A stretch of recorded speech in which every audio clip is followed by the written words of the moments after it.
Bine ați venit! Sunt Cezar și astăzi vom înlocui la laptopul compact CQ58 unitatea optică DVD cu un hard disk.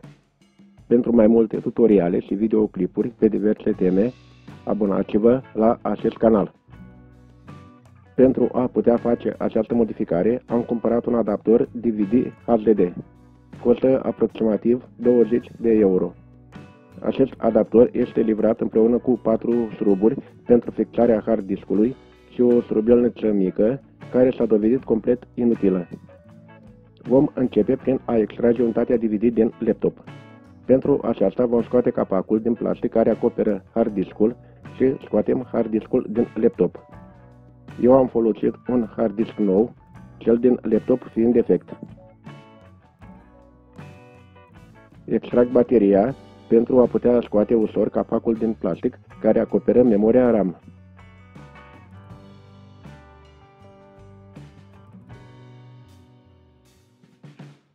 Acum am acces la șurubul care fixează unitatea DVD. Scot șurubul care fixează unitatea DVD și extrag unitatea optică. Acum pregătesc adaptorul. Montez hard diskul în portul SATA din adaptor și îl fixez cu cele 4 șuruburi livrate împreună cu adaptorul.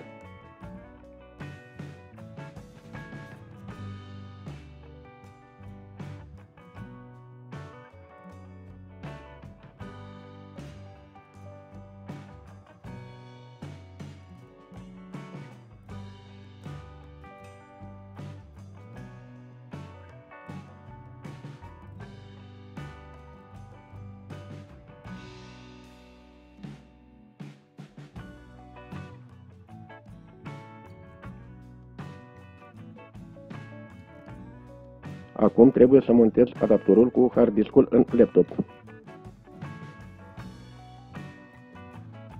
A intervenit o problemă. Acest adaptor are un buton aparent pentru design, dar complet inutil. Acest buton nu permite introducerea completă a adaptorului în locașul pentru DVD. Trebuie să demontez acest buton. Este fixat cu 2000 șuruburi pe care le voi scoate, după care se poate scoate acest accesoriu inutil.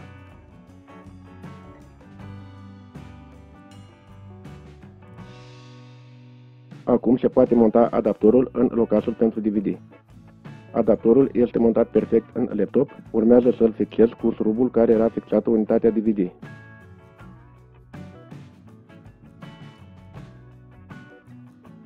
După ce am fixat adaptorul, montez înapoi capacele din plastic și bateria.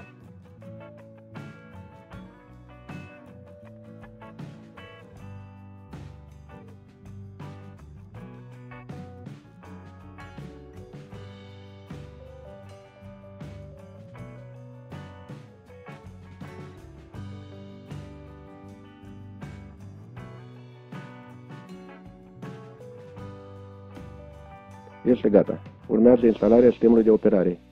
Instalarea se face normal, prin USB, pentru că laptopul nu mai are unitate optică. Voi face instalarea de pe un hard disk bootabil. Este mai simplu de pe un stick de memorie, dar nu am în acest moment. Voi reveni cu un tutorial cum se face un hard disk bootabil, monosistem și multisistem. Accesez BIOS prin tasta F10 și selectez bootarea prin USB HDD.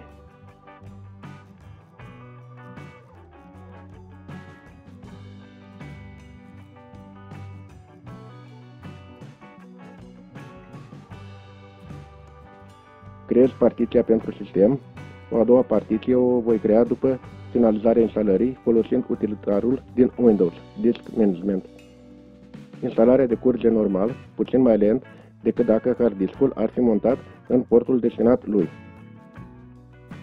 După primul restart, trebuie schimbată ordinea de bootare, altfel se reîncepe instalarea sistemului de operare.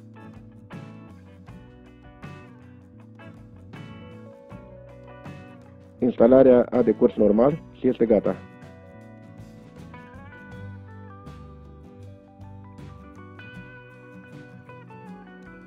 Încărcarea sistemului decurge puțin mai lent decât în cazul în care hard diskul ar fi conectat la portul lui. Am în vedere și configurația slabă a laptopului, dar odată încărcat sistemul, rulează normal.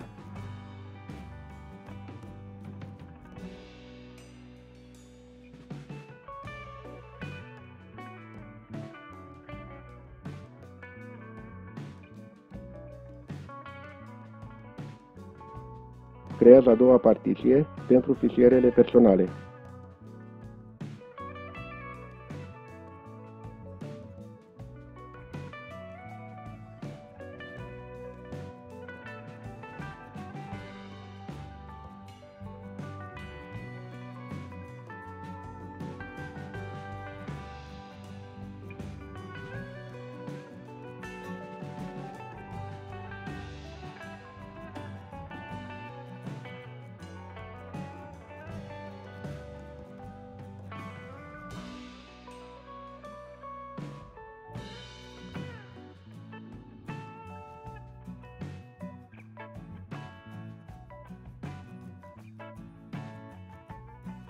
Urmează instalarea driverelor și a programelor de care avem nevoie.